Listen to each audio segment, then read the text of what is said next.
Alright! So magandang araw, magandang hapon, magandang gabi.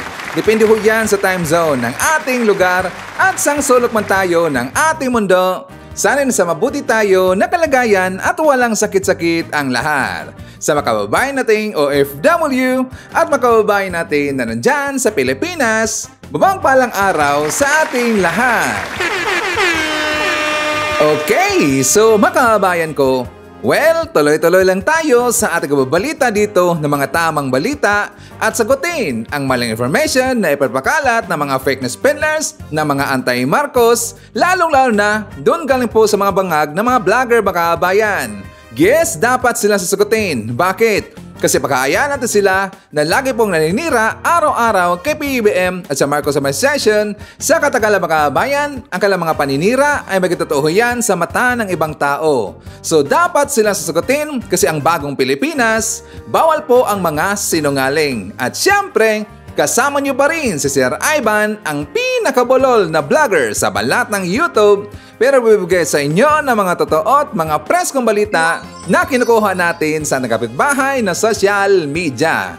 So magandang buhay sa ating lahat makabayan and a happy Friday sa ating lahat. Okay, so before tayo mag-start makabayan, well, siyempre, as usual, i-check more natin kung sino yung nakapasok sa ating top 5 commenters doon sa ating last vlog. At nandito sa listahan, ang nanguna po, si Ma'am Shane Sibal. May siyang 75 lahat ng mga comments. Nandiyan rin po si Robel Ferrer Official. May siyang 74 na mga comments. Iying Gimentiza. May siyang 28 na mga comments. And Flavilaine Sabiano, may siyang 17 na mga comments. And Evelyn Garcia, may siyang 14 lahat ng mga comments. So, thank you so much po sa ating top 5 commenters. At syempre, pasalamatan rin po natin ang ating pong mga silent viewer dito sa ating channel. And also, thank you so much sa ating pong mga viewers na lagi pong nagla-like at saka lagi rin pong nagsishare ng ating mga videos. Thank you so much. At syempre, i-acknowledge po natin ng ating pong mga channel members. Nandyan sila si Barbara Butler, Susan Torres, Eva Ponsalan, Pusong Inami, Edmond Casellejo, Lia Ann, Gold Digger, Samuel Membrado, Cosmo Defender, Fiscalante, Rosette Roel, and Biabi Bar. Pasalamatan at ibagabayan ang nabigay sa atin ng super thanks. Thank you so much kay Ma Maria Los de Santos, nabigay sa atin ng $10. Thank you so much. And also, thank you so much kay Sarah Brightman Vlog, nabigay sa atin ng $20. Thank you so much. And also kay Ma'am Lilian Lalyabe, nabigay sa atin ng $10. Thank you so much. And of course, i-greet po natin ng happy birthday si Nicole Gomez. Siya po ang apo ni Noli Aranita Gomez. Happy birthday! At syempre, nandyan rin po ating po mga early birds. Hi to Mama Maricruz Hernandez, Baby Macdons Nonamod, nandiyan rin po si Annabel Hoson, Junits Jax, Ophelia Dungaya, nandiyan rin po si Alicia Leak, Gemma Sampilo Camarines, and hi to Marilo Bidnarek, Edwin Salamanca, Hobart Taluban, Danilo Hidalgo, hi to Rose Guevara, Aurora Malaluan, Emmy Mapalad, and hi to Maria Cristina F. Manimbao. Okay, so kumusta ang lahat kababayan? How are you today? Did you miss me? Hey, mga haters, did you miss me? Well, of course, sana okay po ang ating umaga ngayong araw. And also, maganda po ang gising ngayong umaga at meron tayong very energetic po na aura, katulad rin po kay Sir Ivan. Of course, mga kababayan ko, ang sarap na nampong mang-asar. Bakit, Sir Ivan? Kasi nga si PBBM, well, alam mo natin na napakabait talaga ni PBBM, hindi siya ganun po, tumira po sa ating mga haters, mga bashers, mga anti-Marcos makahabahan ko. Hindi po natin siya nakikita lagi na bumabanat po or kahit one time. Not one time. Kasi nga, siyempre, tinira niya po itong si Digong Makabayan. Di ba naalala ho natin na kung saan siya po tinawag dito na addict daw at saka langing bangag daw sa pulburo Makabayan. Pero siyempre, binanatan na po itong si Digong Makabayan pero hanggang dyan lang po. Pero alam niyo ba, ganito po talaga kagaling po ating Pangulo. Bakit? Hindi siya masyadong salita makabayan, pero alam ho niya, at kilalang rin po niya yung mga bashers na kung saan talagang nirisbakan niya makabayan. Yes, meron po siyang statement na kung saan kung talang isipin nun natin, yan po ay respect po sa kanya mga haters o mga bashers mga kababayan. So mamaya pag-usapan natin yan. And also pag-usapan rin po natin kasi meron na rin pong bumaba sa pwesto mga kababayan. Yes, meron pong bumaba sa pwesto. Isa pong syempre kawani po, kabinete po ni BBM na kung saan mukhayatang napahiya mga kababayan. Mamaya pag-usapan natin yan at syempre mag-update rin po tayo doon po sa ating napag-usapan kahapon. Yung tungkol po sa plano o talagang tuloy na makabayan, yung plano po dito na rally, ito ay Sara Resigned Rally Movement this coming May 17 makabayan. So of course, i-mark natin po ating calendar. That is May 17. Tuloy na po yan. Pero ang tungkol po doon sa Binyo makabayan, kung saan po i-held po yung rally, ngayong araw po natin malalaman yan galing po sa organizer kay Mami Ping makabayan. Okay, so ang nakatawa kasi dito makabayan, di ba kahapon na ipakita ko sa inyo yung meeting po, collaboration po ni Takiro Miyamoto at saka ni Mami Ping, nandun po si Mike Cervera at saka si Alibugha makabayan. Di ba meron pong ipinakita si Mami Ping na isang permit na kung saan yun po ay pirmado makabayan. At saka yun ang aproba niyan, si Mayor Vico Soto ng Pasig makabayan. Si Mayor Vico Soto. Kaya nga maraming nawindang na mga DDS makabayan. Maraming nawindang. Ito pong mga DBS na mga vlogger. Abay sabi nila, unfair daw. Tingnan nyo kung yung mahakbang ng maisog daw na peace rally at saka prayer rally makabayan. Pahirapan daw sa pabigay dito ng permit kapag sila dito yung mag-rally makabayan. So ngayon, ito pong si Coach Ole makabayan. Pag-usapan natin po si Coach Ole. Kasi aside pa po ni BMR channel nga pala, kasi sila dito talagang binira nila si Mami Ping makabayan. Ngayon, sabi nila, bakit daw binigyan kaagad ng permit yung rally na yon na pagparesanan daw itong si VP Sara, isamantalang top choice daw for President makabayan. Si VP Sara, top choice daw for President. At saka number 1 rating daw sa performance, sa trust rating, sa approval rating. Bakit daw binigyan ng permit ni Vico Soto yung rally ni makabayan? Hindi ba na alam na si Vico Soto makabayan ay isa pong Makamarcos? Yes, totoo yan. Meron nga nakita tayo na, nabasa niyo na ba yung balita the other day na si Vico Soto, meron siyang ibinida po na programa ni BBM. Ang project po ni BBM, yung tungkol po sa pabahay makabayan, ibinida po niya sa kanyang Facebook account. So talagang nakikita natin dito na full support po si Vico Soto kay BBM. At saka kitang-kita po natin dito na hindi po nagustuhan ni Vico Soto yung mga parinira po na ginagawa ng kabilang kampo ng mga Duterte makabayan. Kaya nakita niya po yung request po ng ating kaibigan na si Mami Ping makabayan para po sa rally na para po pababain po sa pwesto itong si Sara Duterte, hindi siya nagdalawang isip makabayan. Pinirmahan kaagad. Again, this coming May 17 makabayan. Pero siyempre yung binyo kung saan po mag-rally, ngayong araw pa po natin yan malaman. So ang post po ni Coach Ole, sabi niya, Sara Resign Rally. May permit na. May permit makabayan. Kaya nga sila na windang, talagang nagpanik kaagad. Nagpanik kaagad. At saka ang kanyang ang follow-up rin po na vlog makabayan, sabi niya, maisog sa sabayan ng Resign Sara Rally. Maisog sa sabayan ng rally makabayan. Actually, meron silang bagong schedule para po sa Maisog Rally makabayan. Ang kanilang next po na schedule is coming May 17. Yes, May 17. May 7 po ang kanilang next schedule makabayan. Doon sila sa Negros Oriental, sa Pantawan 3, Rizal Boulevard, Dumaguete City makabayan. Pupunta sila doon sa Dumaguete City. Always kasi sila dito, magbaboss po ng advance. Pero kahit advance, hindi pa po yan klaro ang kanilang permit makabayan. So i-check ko natin yan. Isasabay daw sa May 7, ang kanilang rally May 7. So ang layo pa, after 10 days pa makabayan, tapos sasabi nila, isasabay daw, gonggong talaga eh. Pag-usapan rin po natin makabayan, naalala ba natin yung merong ipinakita dito na isang pari or bishop doon po sa Bulacan makabayan? Nalaban natin yan. At saka siya po dito'y halos araw-araw po sa kanyang misa, siya po'y nang-inganyo na suportahan daw yung hakbang ng maisog ni Duterte makabayan. Nalalaban natin yan.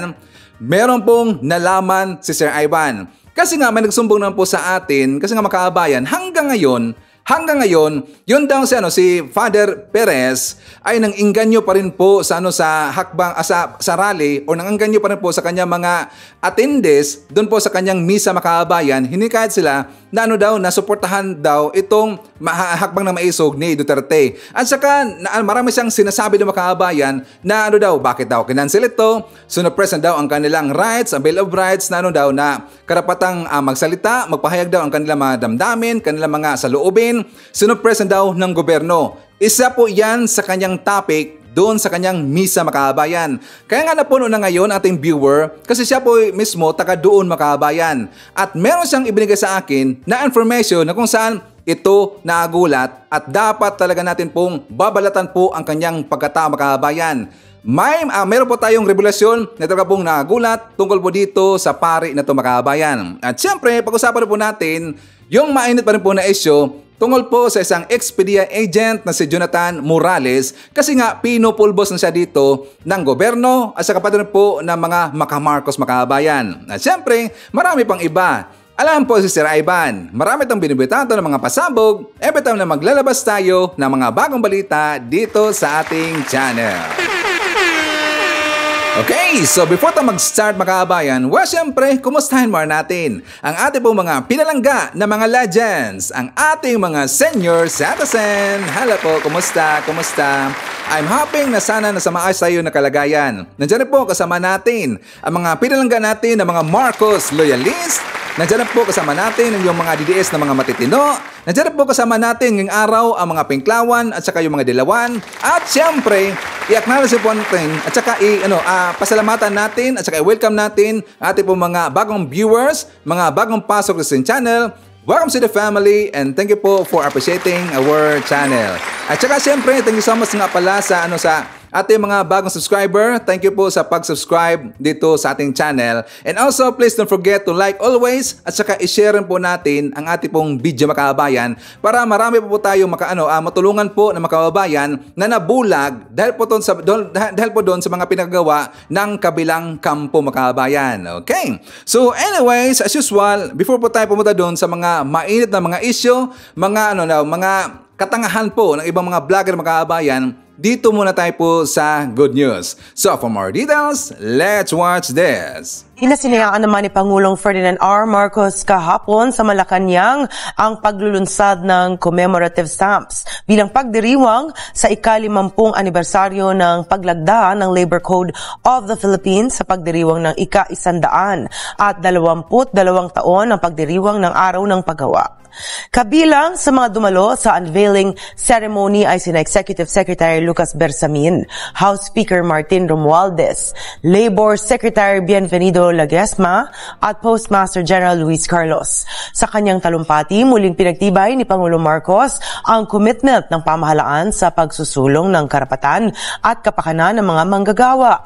Ibebenta naman ng Philippine Postal Corporation o PhilPost ang mga kopya ng 2 stamp designs na nagpapakita ng makasaysayang paglagda sa Labor Code sa halagang 16 pesos bawat isa, kung saan 40,000 piraso ng stamps ang kanilang ilalabas, kasabay ng 3,400 kopya ng first day cover envelope. Ang mga stamp ay dinisenyo ni Razer Ren Aquino ng Dole at Jose Antonio Jaime ng PhilPost. Noong May 1, 1974, nang lagdaan ni Pangulong Ferdinand E. Marcos Sr. ang Labor Code of the Philippines na namamahala sa kapakanan, proteksyon at kagalingan ng bawat manggagawang Pilipino. Suportado naman ng mga kongresista ang direktiba ni Pangulong Ferdinand R. Marcos Jr. na iangat ang estado ng mga manggagawa sa bansa. Bukod dito, patuloy rin ang mga hakbang ng Kamara para sa mga consumer. Yan ang ulat ni Mela Lesmoras. Ikinalugod ng mga mambabatas ang direktiba ni Pangulong Ferdinand R. Marcos Jr. sa mga wage policy making body ng pamahalaan na pag-aralan at repasuhin ang minimum wage ng mga manggagawa sa bansa. Ayon kay House Deputy Majority Leader Jude Asidre, patunay lang ito na nakikinig ang gobyerno sa hinaing ng mga Pilipino. Sa panig ng Kamara, tiniyak ni Asidre, gayon din ng iba pang kongresista na tinututukan na nila ang panukalang taas sahod para sa mga manggagawa na una nang nakapasa sa Senado. habang gusto man natin na guminhawa ang buhay ng ating mga manggagawa, tumaas ang sweldo ng ating manggagawa, ay gusto din naman natin na hindi rin magsara ang ating mga negosyo at hindi rin maapektuhan ang kakayahan ng ating mga employer na makapagbigay ng sakto at tamang trabaho sa ating mga kababayan. Ito po'y dumadaan sa tamang proseso. Pinapakinggan po natin lahat ng ating mga stakeholders, lahat po ng mga labor organizers, mga unions, at iba pa para maka-arrive po tayo sa mas maganda at mas sustainable na solution para po sa ating mga manggagawa. Para naman sa kapakanan ng mga consumer, desidido ang Kamara na amyendahan ang Rice Tarification Law para maibalik na ang pagbebenta ng mas murang NFA rice sa merkado. Makatutulong din daw kasi ito sa pagkontrol ng inflation. Pero sa isang pahayag, tila may agam-agam dito si Senadora Cynthia Villar dahil kaya naman umano inalis noon ang kapangyarihan ng National Food Authority na makapagbenta ng bigas ay dahil sa issue ng korupsyon. Pagtitiyak naman ng mga kongresista, may nakikita po kaming paraan na maaari nating maibalik yung mandato ng NFA na makabenta ng bigas ng direkta sa merkado. And at the same time, kaya po natin na ilimit in such a way na hindi po prone to corruption. Hindi man ho siguro ang solusyon doon ay pigilan natin ang pagkakataon ng ating mga kababayang mahirap na magkaroon ng pagkain, di ba? sa kabila ng iba't ibang isyu ngayon, pagtitiyak ng mga mambabatas, anumang pagkakataon, isusulong nila kung ano ang pinakamainam para sa ating mga kababayan. Okay, so ngayon mga kababayan ko, may nakapansin kasi na mga bashers, mga anti-Marcos, doon po sa speech ni PBM during po sa Labor Day mga kababayan. So asan pa po sa kanyang speech na kung saan nanawagan 'di ba si PBM doon po sa wage board na ipa-review po ito pong minimum wage po ng ating mga kababayang manggagawa diyan po sa Pilipinas na pataasan po or pataasan po ng sweldo mga kababayan. Isa rin po doon sa kanyang nasabi at saka ibinida niya during po sa kanyang speech po sa Labor Day yung pong investment na nakuha niya during po sa kanyang mga working visit or state visit po sa ibang lugar makabayan. So di ba nabanggit niya doon kung i-review natin, nabanggit niya kasi na 1.7 trillion pesos na po lahat ang nakuha niya na investment makabayan. So para po sa atin, yun po ay sampal talaga sa kanyang mga bashers, sa mga ayaw po sa kanya, mga anti-Marcos, na kung saan lagi pong nagsasabi na wala dang kwenta yung mga lakad ni PBM during po sa kanyang foreign trips, gasto na makabayan, gasto lang daw. At saka in return, wala na nakuha po si PBM na mga investment kasi daw hindi napasukan yung mga investor sa Pilipinas makabayan. Pero alam niyo ba, nakita na po natin sa report po ng ating gobyerno ng NEDA na kung saan kumpirmado 1.7 trillion pesos na po lahat ang pumasok po na investment sa Pilipinas at yan po ay nag-materialize makabayan. So yan po ay sampal talaga at risk back ho yan ni PBM sa kanyang mga bases makabayan. So ayon po dito sa balita na kung saan 1.7 trillion pesos investment sa Labor Day message ni PBM, risk back sa bashers ayon po ng mga mambabatas makabayan. So sabi dito, para kay Taguig City Representative Amparo Maria Zamora, binanggit ni PBM ang 1.7 trilyong halaga ng pamumuhunan na inaprubahan noong 2023 sa kanyang Labor Day message upang ipamukha sa bashers ang resulta ng kanyang mga biyahe. Sabi dito, I think sinabi ito ng presidente kasi napakaraming pumupuna na kapag bumabiyahe siya. Sabi ni Zamora sa kanyang press conference, dagdag pa dito, siguro isa itong paraan ito ng presidente para ipamukha sa kanyang mga bashers na ito ang produkto ng kanyang pagbabiyahe. At saka sabi pa dito, napakaraming tao na kada biyahe niya, binibilangan siya kung ilan na ba yung biyahe na foreign trips, kung ilan beses na ba siyang lumabas, sino ang kasama niya. Pero kita naman natin sa in-announce niya na almost 1.7 trillion in investment ang inani natin. So yun po ang tingin po ng mababatas na yan po ay risk back ni PBM doon po sa mga bashes makabayan. Yan dapat, alam nyo po, si PBM, simple na po siyang bumanat makabayan. No, hindi na kailangan magmura dito, hindi na kailangan mangalipusta, hindi na kailangan maninira. Ang kanyang isampal doon po sa kanyang mga bashers, mga anti-Marcos, ang kanyang achievements makabayan. 'Di ba? So napahiya doon ang mga haters . Yan po'y kumpirmado, report po ng taga NEDA na yan po, yung pong investment na yan, pumasok na po sa Pilipinas at saka nag-materialize na po yung makabayan. Isipin nyo, 1.7 trillion pesos na pala. In your face, mga haters. So anyways, for the makabayan, ngayon pag-usapan naman natin. Yung kasi unahin muna natin si Padre Makabayan kasi nga I think dalawa yata nag-comment sa atin, nag-message sa atin po doon sa Facebook tungkol dito sa isang pare, isang Monsignor, isang bishop diyan po sa sa Bulacan Makabayan. Kasi nga sumusubra na po. Kasi nga meron pong at least meron pong nag-message sa atin at nalaman natin po ang totoong credentials nito pong pare na to Makabayan. Sabi dito ni Sir Alfred Zamayla Jr., the bishop speaking in the press conference was Bishop Ephraim Perez of the Christian Catholic Church of Baliwag, Bulacan. Taga Baliwag, Bulacan pala siya Makabayan. Di ba sinabi ko, taga Malolos? Siya pala ay taga Baliwag, Bulacan. It described itself as Christ-centered, full gospel and in Catholic rites. Perez's name is not on the list of bishops in the official website of the Catholic Bishops Conference of the Philippines or CBCP. The Independent Bishops Conference of the Philippines is not affiliated with the CBCP and is not a Roman Catholic Makabayan. So ngayon, I'm digging deeper Makabayan kasi parang naging interesado ko dito kay Father Perez kung bakit siya ganun po. Ikay naman pala Makabayan. Isa po siya sa organizer ng Maisog Rally or Nausog Rally Makabayan. Organizer pala yung si Perez. Kaya pala, ganun siya lagi po mang-inganyo doon po sa mga nagsisimba ng kanyang simbahan Makabayan. Hinikayat niya kung hindi pa nakatry po ng ayuda ang kanyang yung mga nagsisimba po sa kanyang simbahan, kung hindi pa daw nakatry ng ayuda, papupuntahin niya doon po sa Maisog Rally kasi meron pong ayuda Makabayan. Ngayon, alam nyo ba na ang anak po niyan ni Bishop Perez ay nasangkot pala o isang scammer Makabayan? Isa palang scammer. Kasi nga ayon dito po sa aking nakalap, ito pong si May Tirado, bago lang Makabayan. Sabi dito, yung pari ka pero scammer kayong pamilya.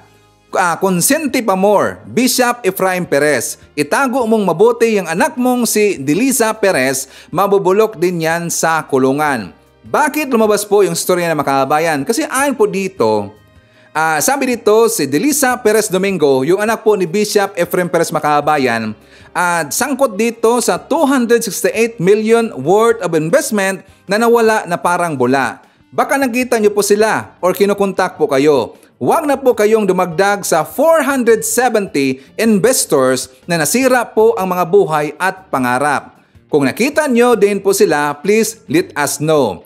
Ang pinag-front ang business ay ang Manchis Cardona sa investors para makahikayat. Turns out, Ponzi scheme ang ginawa at ininvest din pala sa iba. So yun pala Makabayan. Pamilya sila ng mga scammers. Marami silang na scam dito. 470 lahat ng mga investors Makabayan. At saka lahat-lahat po 268 million worth of investment ang kanilang na-scam or itinakbo Makabayan. At alam nyo ba, nakarating nga pala yan doon po sa Tulfo Makabayan. Ang title po sa Tulfo, Manchis Heist. Manchis Heist, ang inireklamo ka pala dyan, ang kanyang anak Makabayan, ang anak po ni Bishop Perez, niyang nangalan po na si Delisa Philburn Domingo Makabayan. Yan pala ang anak ni Bishop Perez. So siya palang scammer. So siguro kaya dito siya dumikit po sa mga Duterte kasi malaki po yung bigayan sa Makabayan para siguro po maresolba ang problema ng kanyang anak kaysa lumapit diyan sa mga Duterte. Ulitin po natin dito na kung ano po ang kanilang poon, yan po ang kanilang mga alipores Makabayan. Kung manyak po ang kanilang poon, manyak rin po ang kanilang mga alipores. Kung magnanakaw ang kanilang poon, magnanakaw rin po at saka scammer ang kanilang mga alipores Makabayan. Ganyan pala si Perez. Naungkat tuloy ang kanyang pagkatao Makabayan. Anak niya scammer or sila po scammer Makabayan. Okay, so forward tayo. Pag-usapan natin mga kababayan, kasi nga ito pong si Bayad Bay, abay ng uto naman po, kanina po sa kanyang live, na kung saan nakita kong mga kababayan, sinabi po sa kanyang, sinabihan niya ang kanyang mga followers na baka daw, this coming May 7, doon po sa Dumaguete mga kababayan, ipapalabas na daw yung video or yung pasabog nila na 'di ba? Marami silang sinasabi na malapit na daw ilalabas po yung pulburon video ni PBM. This coming May 7 na daw ilalabas mga kababayan. Sabi niya baka daw. Nang uto naman po na mayroong video, ilan naman po natin na hindi po exist yung video mga kababayan because wala naman talagang video, wala naman talaga pong pulburon video si PBM. Yan po yung kanilang gawa-gawa po at saka pananakot po doon dito po sa mga Marcos at saka pang-uto po nila doon po sa kanilang mga nauto mga kababayan. Ilabas daw this coming May 7 ang video mga kababayan. For more details, let's watch this. Kaya alam nyo ako, excited na ako sa video. Malapit nang lumabas yan, abangan nyo. Malapit na. Ganito na lang, konting-konti na Malay nyo, sa May 7 lalabas na ang video. Malay nyo. Di ba? Kasi picture na, dahan-dahan na yan eh. From document to picture, ang kasunod na niyan, video, palakpakan! Lalabas na ang video! Sa wakas! Seryoso kami dahil nahawakan na ng sindikatong Bakit? Nagbibiro ba ako? Seryoso ako! Kapag hindi lumabas o hindi na maipakita dito ang video this coming May 7 mga kababayan, doon po sa kanilang rally, pagtatawanan na naman po natin sila. Ganun po siya mang-uto sa kanyang mga followers mga kababayan. Meron ng video. Talang tulog pa rin to si Bana Bagabay, no? Grabe mang-uto. Siyempre bayad sila eh. So ngayon, yan po kasi ang mga banat nila. For example, doon po ni Coach Ole, ni Boss Dede, na meron silang pinahawakan dito na meron ng video at ipabalabas daw this coming May 7 mga kababayan. Kasi nga, di ba lagi nang sinasabi, kung napapansin natin, nasabi nila, one of these days na mga kababayan at malapit na daw mapababa sa pwesto itong si PBM kasi impeach na mga kababayan. Tsaka sabi pa nga nila, I think that is last week of May yata yun, or June, first week of June ang kanang sabi mga kababayan. Mas lang tentative date. First week of June or last week of May, matanggal daw sa pwesto itong si PBM dahil daw sa video mga kababayan. So kapag hindi pa rin po nila maipakita po ang video this coming May 7, pagtawanan natin sila mga kababayan. Okay? So ngayon, punta na tayo dito. Dito po sa kanyang gunggong na to, itong si Expedia Jonathan Morales mga kababayan. Kasi nga, siyempre, talagang napaka-questionable po ang kanyang credentials. Alam mo natin, alam na po natin na ito pong ginagawa po ni Bato at saka ni Morales, ni Marlica, yan po ay drama-drama mga kababayan. So, nakita rin po dito ng ating mga mamabatas na yan talaga hindi po pagkakatiwalaan ito pong si Morales kasi questionable na po ang kanyang credentials mga kababayan. Asal pa ho doon na siya po ay nasangkot dito or maraming kaso, extortionist, meron po siyang ibang kaso mga kababayan. That is last month na siya po dito ay merong kaso, estafa po mismo doon sa kanilang lugar mga kababayan. So mapagkatiwalaan pa ba natin yan si Morales? At saka alam ho natin, yung hawak niya na dokumento mga kababayan, yan po ay piki fabricated ho yan. Pero siyempre naniwala po ito pong si Bato sa kanya, sabi niya totoo daw, legit po ang kanyang dokumentong hawak mga kababayan. Legit para sa kanila kasi gawa-gawa lang po yun ni Morales mga kababayan. Bakit yan piki? Wala ho yan doon nakalista or wala po yan sa file po ng PDEA. Dinibang na ho yan ng taga-PDEA mga kababayan. For more details, let's watch this. Pinatikos ng isang kongresista ang dating PDEA agent na nagdadawid sa ilang tauhan ng pamalaan at celebrities sa illegal na droga. Samantala, magsisimulat na bukas ang Bicol Loco Festival na layong ibida ang kultura, ekonomiya at iba pang yaman ng Kabikulan. Yan ang ulat naman ni Mela Lesmora. Umalma ang mga kongresista sa pagdawit ng isang dating PIDEA agent kay Pangulong Ferdinand R. Marcos Jr. sa isyu ng iligal na droga. Nitong Martes, natalakay kasi ang usapin sa isang pagdinig ng Senado mula sa testimonya ni Jonathan Morales na dating kawani ng ahensya. Ayon kay House Committee on Dangerous Drugs Chairman Robert Ace Barbers, questionable ang kredibilidad at background ni Morales. Base sa mga ulat, na-dismiss na kasi umano ito noon sa police service at itinago pa niya ang tunay niyang background nang mag-apply sa PIDEA. Nang makalusot naman sa ahensya, naakusahan din siya ng iba pang krimen. Dahil dito, nagtataka rin si Barbers kung bakit hinayaan pang humarap si Morales sa Senate hearing, gayong iba rin naman ang isyong dapat tinalakay rito. Tingin naman ng iba pang mambabatas, bahagi lang ang hakbang na ito para siraan ang administrasyon. Kaya naman, panawagan nila sa publiko maging mapanuri sa mga napapanood at naririnig para hindi mabiktima ng fake news. Meron tayong presidente na napakasipag at mula nung umupo sa pwesto ay tuloy-tuloy ang kanyang pagtrabaho para may angat ng buhay ng ating mga kababayan. Pero merong iilan na talang patuloy na hindi napapagod rin na ibagsak pababa ang ating bansa. At sana hoy, pagmatsyag po ang ating mga kababayan, ang ating mga kapwa Pilipino, makita nila sino yung para sa ikabubuti natin at sino yung nag-iingay lang para sa mga pasarili ng pa-interest. Ang PIDEA nauna na ring itinanggi ang alegasyon laban sa presidente. Kaya mungkahi ng mga kongresista, huwag nang pansinin ang mga pahayag ng paninira. At katulad po ninyo, naguguluhan din ako bakit biglang naipasok si Morales doon sa usapin na alam naman natin na ang pinaka-layunin ng hearing sana yun ay mabigyan linaw ukol doon sa mga nakuha nilang illegal drugs sa Batangas. Pinapakita siguro based on the testimony na talagang mas na-prove pa natin na itong si Morales nagsisinungaling. Mas nakita natin na i-prove po ng PIDEA, lalo-lalo na nang ine-explain po nila na ang lahat po ng operational reports ay computerized at serialized. Yung parteng yun ay medyo mas nabigyan linaw. At hindi ho, at nakita natin na may hirapan pong i-refute yung ng testimony ng someone who has, well, as presented during the hearing, no? Somebody was a shady past.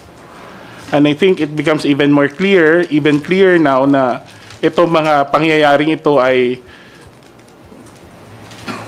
ang mga pangyayari ito ay kaparte na isang mas malaki pang effort to discredit and destabilize the current administration?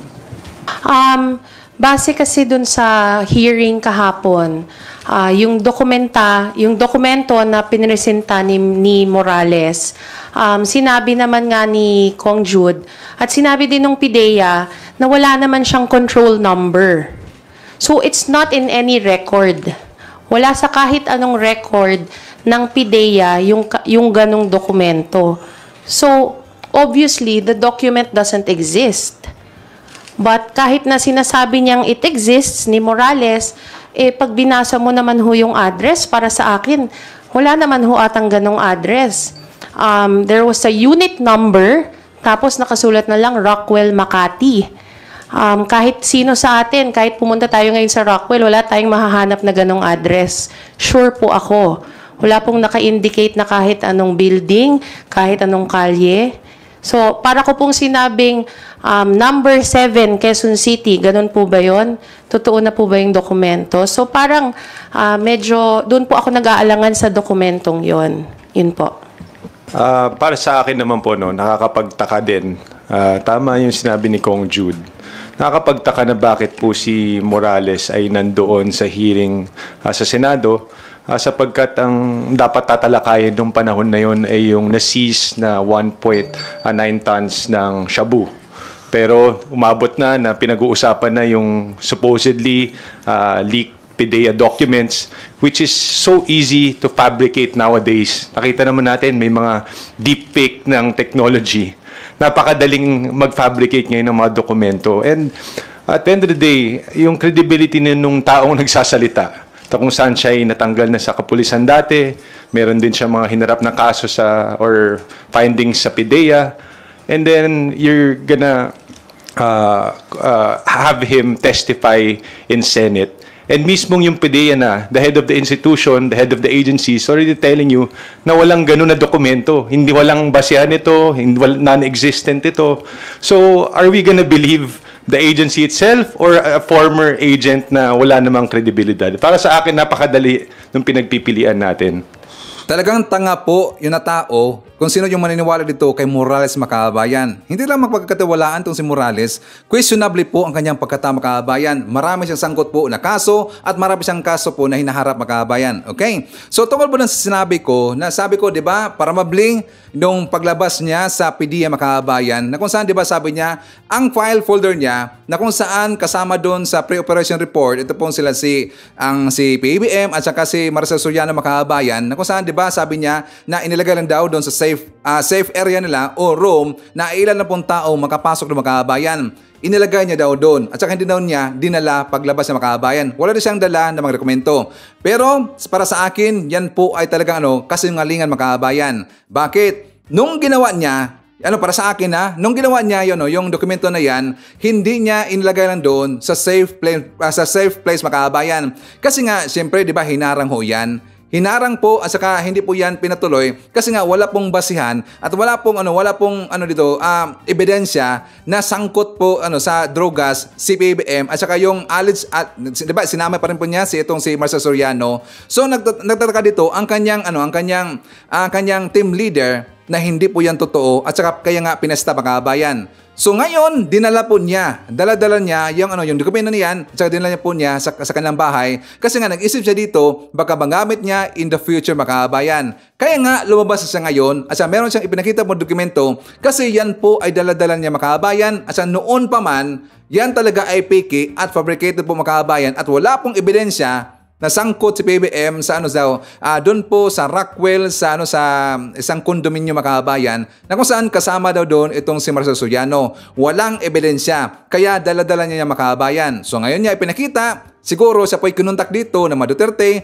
para po sisiraan lang itong si PBBM. Ipakita ko rin po sa inyo yung vlog po na Mike Abe Makabayan. For more details, let's watch this. Walang sumang-ayon, walang kumampi at wala ring naniniwala mula sa hanay ng PNP at Philippine Drug Enforcement Agency o PIDEA, maging ang NBI tungkol sa mga pinagsasasabi nitong si Jonathan Morales na testigo ng anti-Marcos group laban kay Pangulong Marcos. Kaugnay po dun sa di umano ay report ng nangyari noong mga nakaraang mga panahon na hindi pa presidente si Pangulong Marcos, noon ay BBM pa lang. So dahil nga ho sa yung kredibilidad ng testigo matapos ihayag ni General Lasso, director ng PIDEA, doon sa public hearing at ginamit ko na rin dyan sa ibang mga video natin na napakaraming mga record na kriminal itong testigong ito at ito daw po ay dismiss nga sa pulis at PIDEA. Pero siyempre, hindi ho titigil ang mga producer, director, at mga nasa likod po nitong paninirang ito sa ating administrasyon. May susunod at susunod pa sila diyang palalabasin. Kaya maging maingat na lang po tayo at maniwala tayo sa katotohanan. Magkaisa, tulungan ng gobyerno. Huwag nating payagan na ang may mga planong pang-aagaw ng kapangyarihan sa ating administrasyon ay magtagumpay dahil tayo po ang kawawa. Alam nyo, itong mga galawang ganito, laging mahirap, laging taong bayan ang kawawa. Nagagamit lang sila. Lahat ng political na galawan sa ating bansa, ang mahirap ang ginagamit, ang nakikinabang lang dyan ay mga politiko at mga kaalyado nilang negosyante. Yan lang naman, paulit-ulit na yan mula noong 1986 na nagkaroon ng pag-aaklas. Lahit noong 2001, 2001 ang si Erap mag-aklas. Sino bang nagtagumpay? Di ba mga politiko lang ho at mga negosyanteng kaalyado nila? Yung mahirap pa rin. So dalawa na po itong nangyari na pag-aaklas sa ating bayan. Ang nakinabang lang ay mga politiko at negosyante.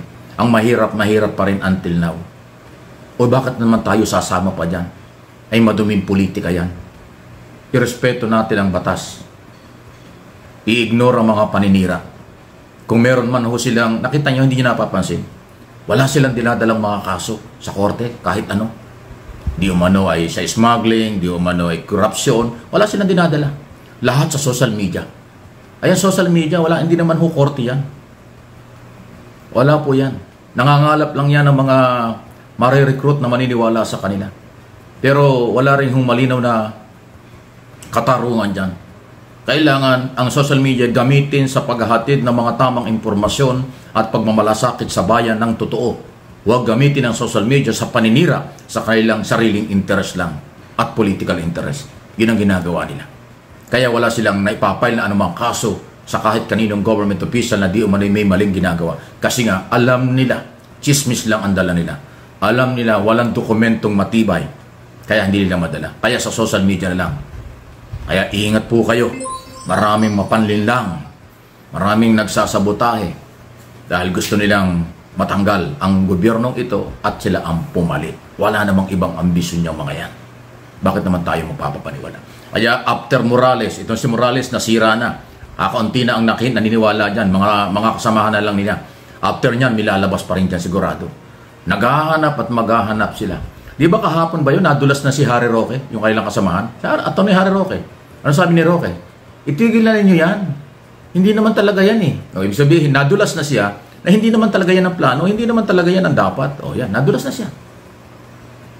Sinabihan niyo yung kanyang mga kasamahan, itigil nyo yan, wala yan, hindi naman talaga yan. O, nakita nyo. Sabi ko sa inyo, lalabas at lalabas ang totoo, walang itatago. Sila mismo na mga anti-Marcos vlogger at supporters nagkakawindang-windang na. Nagkukontrahan na sila. May kanya-kanya silang palusot. Pag sumabit, sinisisi ng isa. Pag hindi nakasali yung isa, nagsisilipan. Kasi yung interest nila nangibabaw, hindi malasakit sa bayan. Yung sinasabi nila, ginagawa nila ito, nagmamalasakit sa bayan, hindi totoo yan. Ginagawa nila yan para bumalik sa kapangyarihan. Ginagawa nila yan para kanilang mapalitan ng gobyerno. Pero yung totoong pagmamahal, malasakit, wala sa kanila yan. Sa aking opinion, interpretation. Kasi ako naniniwala from day one until now at sa darating na araw, ang totoong pagmamalasakit ay sumunod sa batas. Ano ba ang batas? Ang eleksyon ay sa 2028 pa, presidential. Yun, doon kayo magpakagaling. Eleksyon yun kanya-kanya tayo doon. Pero ngayon, 2 taon pa lang ang gobyernong ito, gusto niyong palitan, anong klaseng batas ang inyong sinusunod? Walang kaloko, di ba kalokohan lang? Rule of law, di ba? At respeto natin ang mga batas, tulungan natin ang gobyerno sa lahat ng mga programa dahil pag nagtagumpay ang gobyerno, tayo ang mananalo. Tayo ang makikinabang yan. Yan ang totoong pagmamalasakit. Yung pagsunod sa batas, pagsunod sa mga programa, di ba? Na tama. Okay? Kung mayroon bang pagkakamali, constructive criticism, okay lang. Katulad ng ginagawa ng Piklawan-Dilawan. Kahit sila yung lehitimong opposition, pag kami nakitang tama ang ginagawa ng gobyerno, sinusuportahan nila. Pag may nakita lang medyo kulang, may pagkakamali, sasabihin nila kung anong kulang at anong tama. Yun talaga ang kailangan sa demokrasya. Pero kung puro negative, puro batikos, puro paninira, destabilization yan. Pagpapabagsak yan. Hindi yan pagmamahal sa bayan. Pang-aagaw ng kapangyarihan yan. Or pagsasamantala sa mga kahinaan ng iilang na mamamayang Pilipinong ginagamit nila at nagpapalin lang naman kayo. Maging matalino po. Kung gusto nating umunlad, tayo mga Pilipino ang magsumikap. Gusto nating umunlad, tayo mga Pilipino ay rumispeto sa mga batas.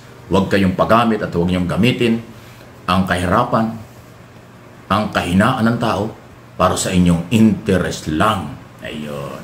Okay, so bago po natin papangalanan kung sino yung bumaba na sa pwesto makabayan, well, siyempre, i-chatmar natin. Nandiyan po si Nonoy Floren Hills, Leonardo Steliero, Tinker Bell, Hartson Noel Narcida, Florifigo Mapak, Rales Carlinga, Len Dalim. Nandiyan po si Abitoy, isang hater so natin makabayan. Nandiyan po si Tiny, Florida Greenfield, Hartsu Collie Omas, Oscar Rasilio, Mary Jane Tan. Nandiyan po si Bele Chu, Hartsu Soto, Warley Viray, Edmond Olyabres, Harto Romeo de Jesus, Elizabeth Habihan, Forlab Lee Grandma. Nandiyan po si Teresita Tamaluan and Harto Wilma Malabanan. Okay.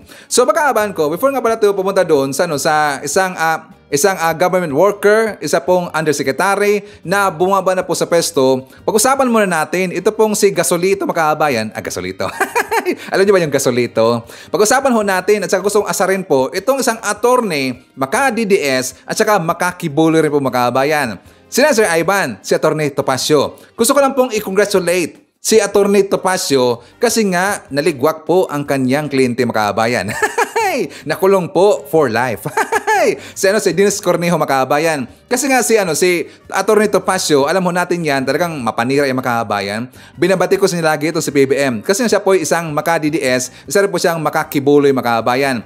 Di ba alam ho natin si Topacio po yung attorney po ni Dennis Cornejo makabayan. Doon po sa kanyang kaso kay Bong Navarro na kung saan talagang pilde sila makabayan, talo po. Yung pong kaso niya sa serious illegal detainee for ransom, yan po ang ipapato diyan makabayan, diyan sila po makukulong po habang buhay. Ito pong si Cedric Lee, ito pong si Dennis Cornejo, at saka meron pang dalawa po na pinaghahanap makabayan na ngayon po ay wanted na kasi nga nagtatago na po ngayon. Pero ito pong si Cornejo makabayan, talagang lungkot na lungkot eh. Hindi niya inaasahan na yan po ang magiging desisyon po ng korte sa kanila. So nanalo po itong si Bong Navarro makabayan. So siya nga pala, ito pong si Topacio, grabe no, ang kanyang mga hinahawakan na kaso, kanyang mga idol, di ba? Ito pong si Tebes, at saka siya po ito yung advisor po ni Kibuloy makabayan, sa kaso po ni Kibuloy. Si Topacio po ito ay isa po sa advisor po ni Kibuloy makabayan. So tingnan nyo, grabe.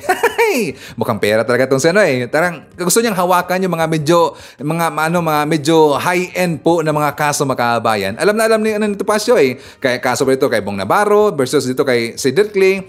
Kaso po ni Kibuloy, kaso po ito ni Tebes. Si Topacio po ang naghawak makabayan. So para alam ho rin po natin ang balita na yan, let's watch this. 10 taong inintay at ngayon nakamit na raw ng aktor-host na si Bong Navarro ang hustisya. Halo-halo man ang emosyong nararamdaman, nangingibabaw naman daw ang kasiyahan sa aktor. Umaasa rin siyang dito na matutuldukan ang isyong ito. Nasa frontline ng balitang yan, si Maricel Halili. Sa wakas, justice has been served. Yan ang tugon ng kampo ng aktor na si Bong Navarro matapos hatulan ng Taguig Regional Trial Court na guilty sa kasong serious illegal detention ang negosyanteng si Cedric Lee, pati ang model na si Denise Cornejo at dalawang iba pa. Ayon sa abogado ni Bong, ito ang hustisya na matagal nilang hinihintay. We do not think this is a misfortune. This is justice being done. And the accused bearing responsibility for the crimes they committed.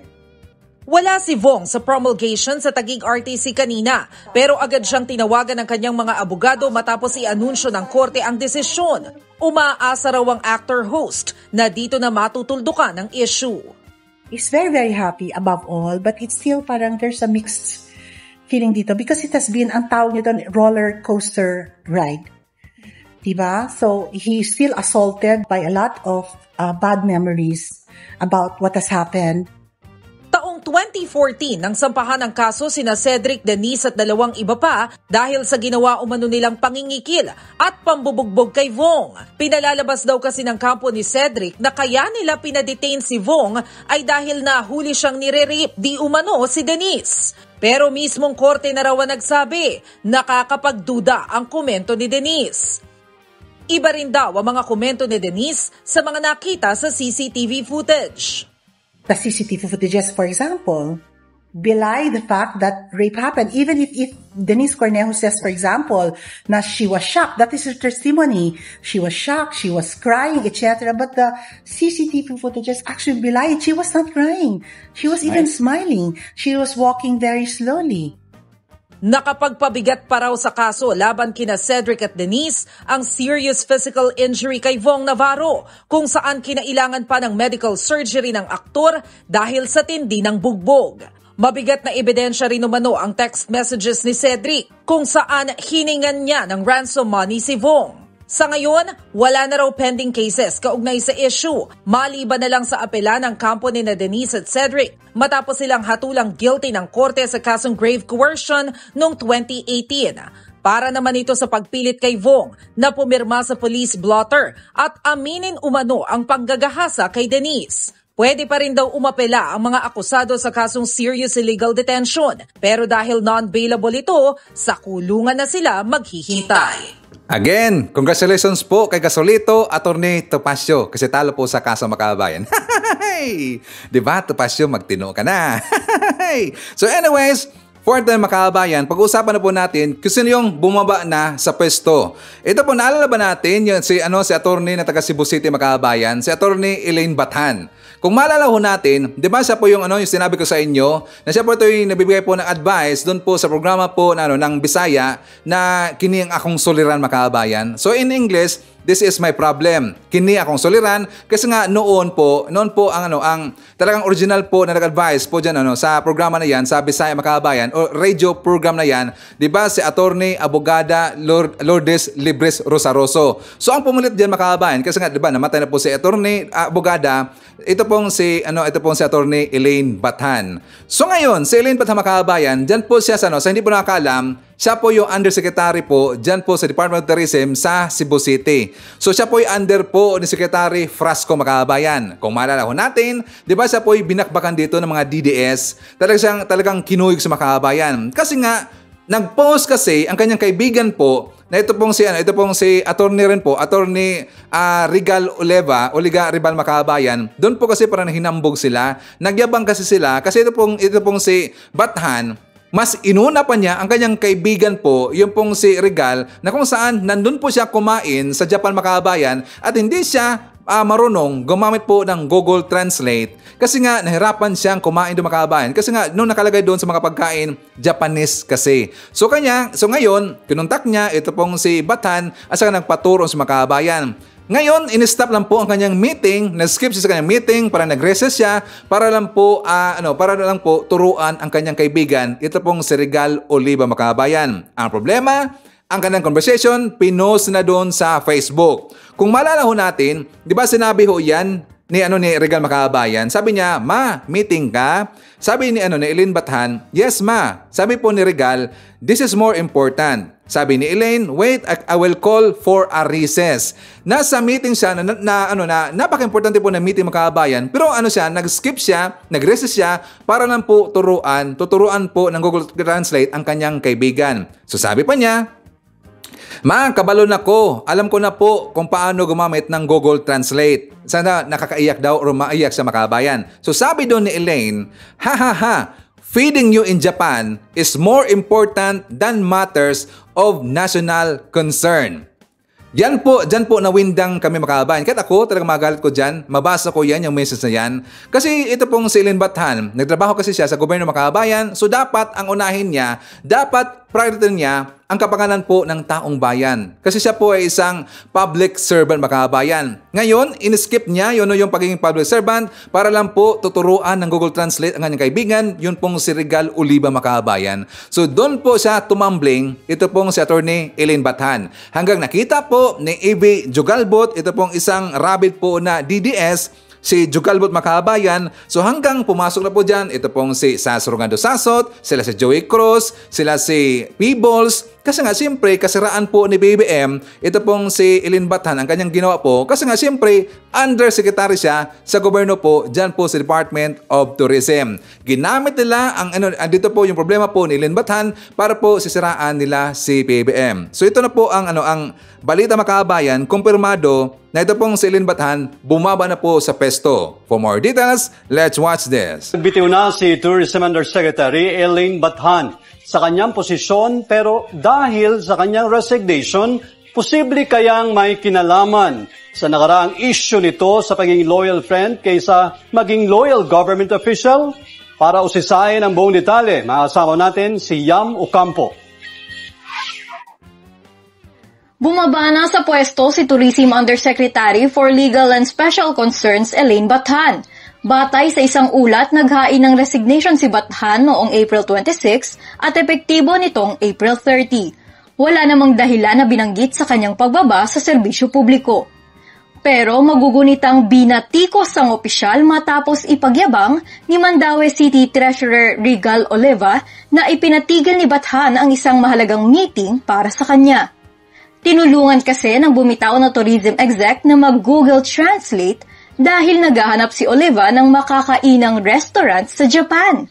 Si Bathan ay kilalang malapit kay Tourism Secretary Cristina Frasco at binitbit pa Maynila bilang Chief of Staff nito nang ihalal bilang kalihim ng Department of Tourism. Alam niyo mga kabayan, masumangap ako dito kay Eileen Bathan, maprinsipyo Kasi alam niya, hindi talaga maganda ang kanyang ginawa. Kasi ito po talaga yung hindi maganda kasi nga mas gin-priority pa niya yung kanyang kaibigan versus dito po sa kapakanan po ng taong bayan. So, siyempre alam ho natin talaga ito yung napahiya dito at saka malamang pinagsabihan siya hindi maganda dito ni Frasco Makabayan. Kasi nga pangit talaga Nakasira ho yan sa gobyerno, nakakasira ho yan sa Department of Tourism, nakasira na po yan kay PBM kasi siya po yung kabinete po ng gobyerno Makabayan. Diba? Maprinsipyo po talaga si Eileen Bathan. At least inamin niya ang kanyang kasalanan Makabayan. Pero ito pong si BP Sara, ito pong si no comment, si Sara meron siyang bagong pangalan Makabayan. Sara Do Torpe. Di Torpe yata yon. Sara De Torpe. Meron nag-comment yan sa ating last vlog. Sara De Torpe yata yon. Bagong pangalan. Kailan kaya bawa po sa pwesto itong si Sara? Dapat hindi siya maging thick face Makabayan. Hindi yung dapat na maging kapalan po tayo ng mukha, di ba? Huwag masyadong makapal ang mukha.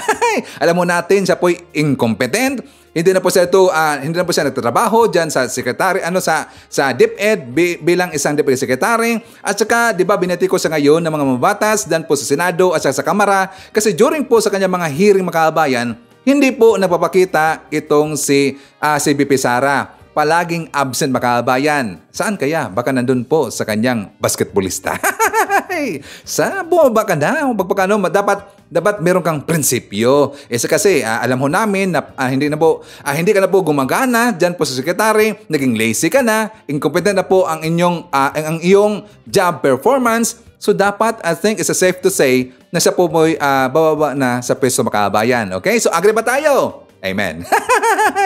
Dapat bumaba na Sara, resign na talaga. So before tayo mag-jump po sa ating next topic, shout out natin. Nandyan po si Price Gasul, Ferdinand Baldonado, and hi to Robert Sembrano. Nandiyan po si Teresita Bihasa. Hi to Jemson, Regen, Jeriel, and Jem of Cute Cebu City. The greetings are from Rodolfo Ranada-Rabor of Tansa, Cavite. Nandiyan po kasama natin si Axel Roses or simply Tokes Blanc. Hi to Helen Cabayao. Hi to Ashen. Nandiyan po si Shannon Reyes from Muntinlupa City. Hi daw sa Garcia family in Edmonton, Canada. Nandiyan po si John Merblag. Nandiyan po si Simplicio Felix Gigato from Iloilo City. Hi to Carmela Sanchez from LA, California. Evangeline Rerolle, Margarita Alunar. Hi daw sa Marquez and Alunar family dyan sa Gumamila, Balayan, Batangas. At syempre, hi to Jeline Quiason.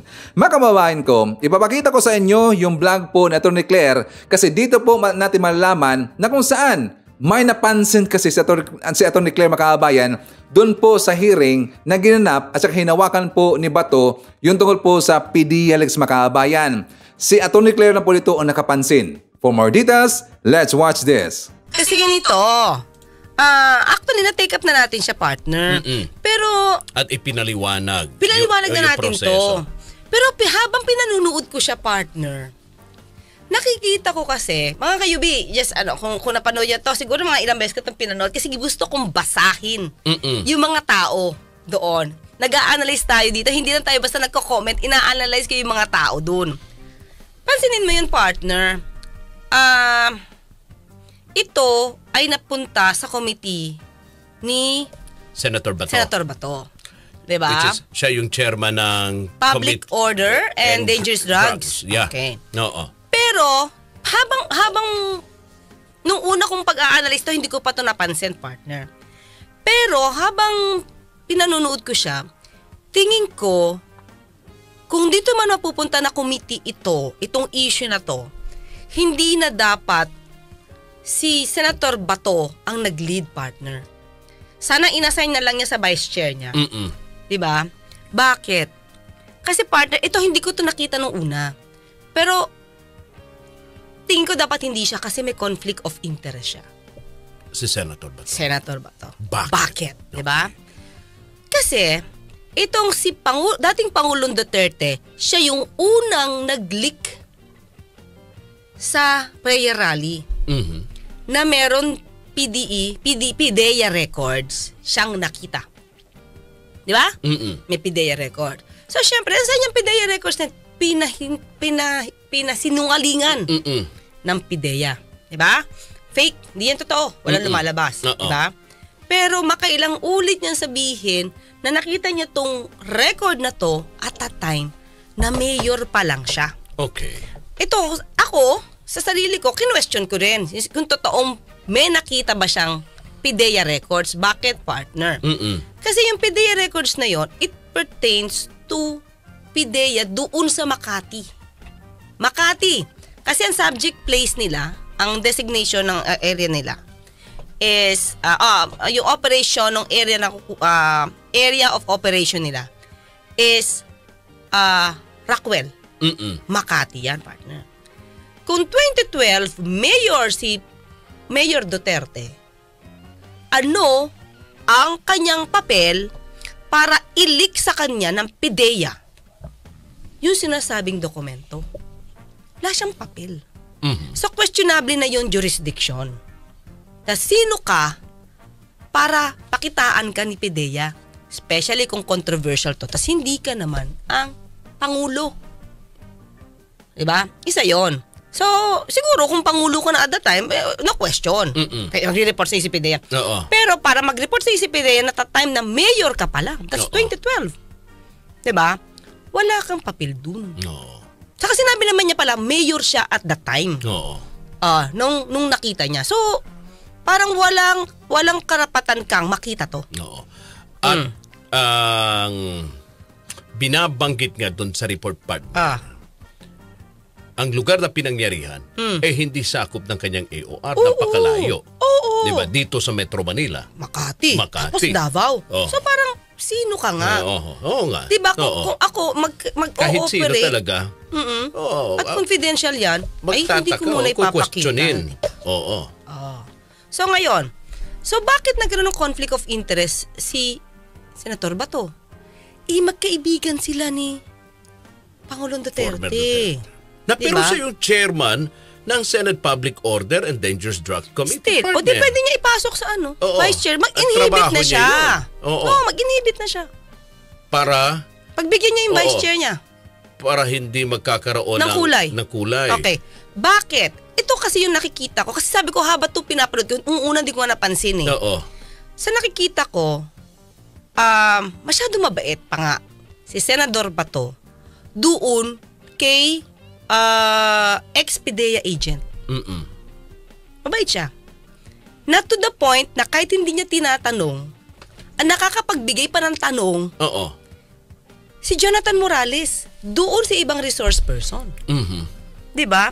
Tapos, lahat minsan ng tanong, karamihan sa tanong, ni Senator Bato, pag medyo maaalangan yung sagot, nito si Jonathan Morales, mamaya isa-isahin natin, bilis umiwas. Pag iwas, yung tanong ni Senator Bato, naiwan sa ere nang walang sagot. Pero naiba na. Naiba na yung kumaga na segue na. Okay. So unahin natin, bakit kailangan na hindi siya? Kasi partner, kung close ka kay dating Pangulong Duterte at mapapahiya siya na hindi niya mapakita yung PDEA documents, 'di ba? So kailangan na maangat itong ebidensya to. So, ang tanong natin, yung dokumento bang PDEA, tunay, fabricated, o talagang nag-exist dati pa, o nag-exist ngayon lang? Pero ang kanyang ipinupunto sa hearing partner, sa kung paano nakalabas o nag-leak yung dokumento na yon. Because yung kanyang concern is yung national security. Yun nga. National security. Hindi niya kine-question partner at may ba doon punto na idinidiin niya kung totoo ba yung dokumento? Doon ka nga muna start dapat. Huwag siyang mag-conclude. Ito ha, kasi may nakikita ko dito, sinabi niya authentic eh. Para sa akin, Senator Bato, pulis ka eh. Diba? dapat alam mo yung proseso bago mo sabing authentic yan. Diba? Pa-NBI mo yan kung gusto mo. Nasa ng original niyan? Hanapin mo.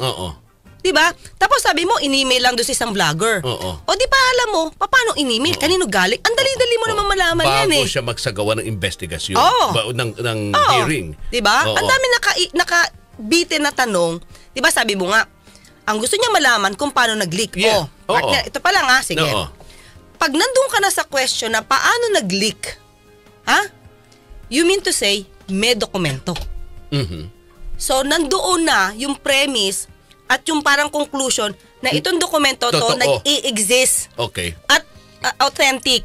At paano to nag-leak. And that's wrong.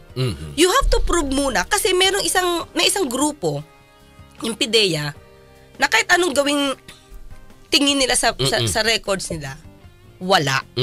Okay, wala. Yung isa, meron. Okay? So, kaya wag ka muna, although sinabi naman niya deadlock. Meron ito, meron wala. Merong itong dokumento, walang dokumento. Pero, may iniwan pa rin siya na idea sa mga tao na ito, nag-i-exist to kasi pirmado sa kami nag-testify. Ay, teka lang. Pwede namang gawa lang yan eh. Although hindi ko sinasabing gawa lang ngayon pero dapat malaman natin kailan talaga yan ginawa. Kung yung mga tao sa PIDEA hindi sangkot, walang alam.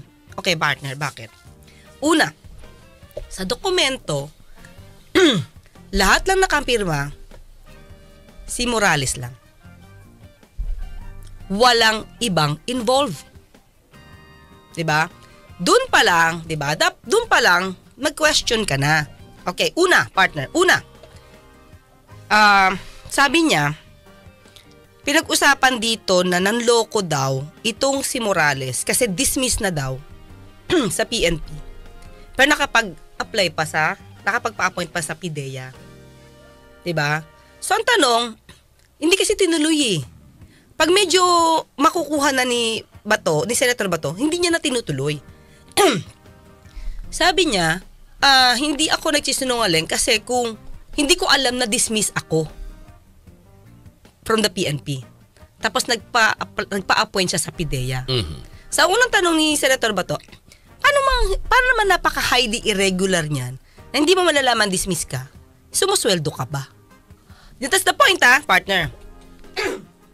Siyempre, pag ikaw alam mong may kaso, yan ang inaabangan mo kung madidismiss ka o hindi. Okay. Diba? Para sabihin mo na hindi niya alam dahil di ka nakukuha ng record, tanong nga na ni Senator Bato nung una, nakakapag-receive ka ba ng sweldo? Umiwas. Yung sagot. Ang sabi Anong niya, sagot niya? Ang sabi niya, nakapag-comply naman daw siya ng requirement sa PIDEA kasi may mga clearance siya. Ipakita mo muna, na-appoint ka pa dyan, talaga dahil sa malinis ka, o na-appoint ka dyan dahil may kakilala ka, na hindi na pinansin yung pagka-dismiss mo? Hindi natin masabi. Pero yung tanong na sumusweldo ka ba para malaman mong hindi ka dismiss, hindi yun sinagot. Umiwas. So anong naging partner? Partner. Next na tanong ni Senator Bato. Ayan. So doon pa lang, partner. For sure. Alam niya yun. Alam niya yun, dapat. Na umiiwas. Sabi nga niya, highly irregular, di ba? Umiiwas. Nung umiwas sagutin, kung sumusweldo ka ba para hindi mo malaman, hindi na tinuloy ni Senator Bato. Anong ginawa niya? Okay. So, yung issue about pagiging sinungaling, kasi partner, yun yung ginagawang issue ng PIDEA. Wala kang credibility, Morales. Kasi ito yung records mo. Kung hindi ka nagsinungaling sa amin, na-dismiss ka pala sa PNP, di ka mapupunta ng PIDEA. So, it's an issue. Pero dahil hindi umiwas ng sagot itong si Morales, hindi na tinuloy ni Senator Bato. So, sige, ang alamin na lang natin dito, kung paano nag-leak, kung nag-leak ba talaga yung papel na yan. So, di ba? Sobrang bait doon ni Senator Bato. Well, siguro, napansin niya na baka lumilihis na rin yung issue. Hindi na doon sa point na kung ano yung gusto niyang pigain na information sa usapin ng pag-leak. Pero partner, Oo. if you're a witness, Oo. yung credibility mo is an issue. Mhm. Kung honest ka ba? Tama. 'Di ba? Kung honest ka, Oo. kung may pending case ka for false testimony, Oo. ibig sabihin, meron kang inclination to tell falsehood. Mhm. 'Di ba? Kasi parang may pending case siya for false testimony. Mhm. So, dapat yon naging critical dun si Senator Bato. Ba't hindi niya yun inukilkil? Mhm. Para Pinabayaan niya lang. Oo. Para Hindi na ma-question yung credibility ng taong to. Oo. Diba? Oo. So pag hindi na natin kinwestiyon na baliwala na, siya yung makikinig, baliwala na, next issue, balik na tayo doon sa dalawang papel. Okay. Pero yung credibility ng taong to testify and to authenticate yung papel na sinasabi dito, nawala na sa issue. Okay, so any comment, suggestion, or reaction sa ating mga topics ngayong araw, please feel free to comment dyan sa baba at babasahin nyo yan mamaya ni Sir Ivan. Okay? So anyways, yan po ating manangkalap ng mga balita ngayong araw. Kung nakaabot ka po sa portion na to, sana nakapag-like na ho tayo. Libre po ang mag-share. Libre din ang mag-subscribe. Again, maraming salamat sa mga viewers na hindi nag-skip ng ating mga commercials. Thank you so much. At before natin tatapusin ating programa ngayong araw, sana sabayan nyo si Sir Ivan para sa ating live messaging prayer. Panginoon ko, lumalapit kami sa iyo sa panalangin ngayong Biyernes nang habang tinatapos namin ang buong linggo ng trabaho. Inilalagay namin ang aming tiwala sa iyo dahil alam namin na kapag kami ay nananalangin, may magandang mangyayari. Hindi lamang para sa mga pinagdarasal natin, kundi pati na rin sa atin. Kaya't kami ay lumalapit ng buong tapang sa trono ng biyaya sa pagkakaalam na iyong dinggin at sasagutin kapag kami ay nanalangin. Ngayon, hinihiling ko po na hayaan mo ang isang espiritu ng kapayapaan at kaginawaan na paligiran ang mga nasasaktan, nabubuhay sa takot at puno ng pagkabalisa. Bigyan mo sila ng kapayapaang nagmumula lamang sa iyo. Hinihiling ko na pagilingin mo sila ngayon sa anumang nakikita mo na nangailangan ng kagalingan sa kanilang buhay. Hayaang ang kanilang araw ay mapuno ng kapayapaan at ng iyong presensya, habang pinangungunahan ng banal na espiritu ang daan. Aming dalangin sa pangalan ni Hesukristo. Amen. So maraming salamat mga kababayan. And I hope to see you again on my next video.